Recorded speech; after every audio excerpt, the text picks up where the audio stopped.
2024 সালে দেশের 169 চা বাগানে চা উৎপাদন হয় 9 কোটি 30 লাখ কেজি। 2023 সালে উৎপাদন হয়েছিল 10 কোটি 30 লাখ কেজির মতো।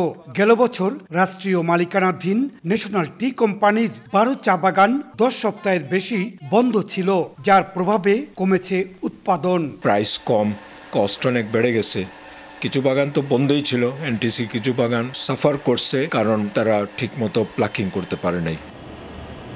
উৎপাদন খরচ তুলনায় বিক্রয় মূল্য কম পাওয়ার পাশাপাশি নানা কারণে এই শিল্পের উপর মালিকপক্ষের অনীহা এসে গেছে। এ কারণেই দিন দিন এই শিল্পের উৎপাদন কমে যাচ্ছে বলে মনে করছেন সংশ্লিষ্টরা।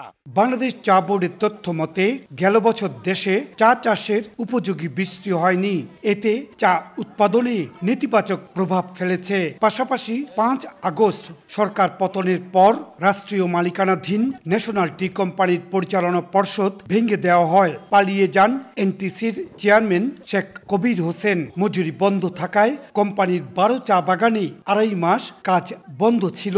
এছাড়া আরো কয়েকটি বাগানে উৎপাদন বন্ধ রয়েছে। 2024 মৌসুমে উৎপাদন কমে যাওয়ার পেছনে এটিও একটি কারণ। সেপ্টেম্বর মাস থেকে বিভিন্ন চা বাগানের যে শ্রমিকদের মজুরিগুলো ঠিকমতো হচ্ছে না, বাগানে কর্মক্ষেত্রে ব্যাঘাত ঘটছে, অনেক চা বাগান বন্ধ। সেচ ব্যবস্থায় যদি অ্যাভেলেবল আপনার ইরিগেশন সেট না থাকে তাহলে ব্যাঘাত ঘটবে। সুতরাং আমি মনে করি প্রত্যেক ম্যানেজমেন্টকে সেখান থেকে উত্তরণ ঘটাতে হলে অ্যাভেলেবল সেচ ব্যবস্থা রাখতে হবে। বাংলাদেশ চা বোর্ডের পরিসংখ্যান বলছে 2021 সালে চা উৎপাদন হয়েছে 9 কোটি 65 লাখ কেজি আর 2022 সালে 9 কোটি 38 লাখ কেজি।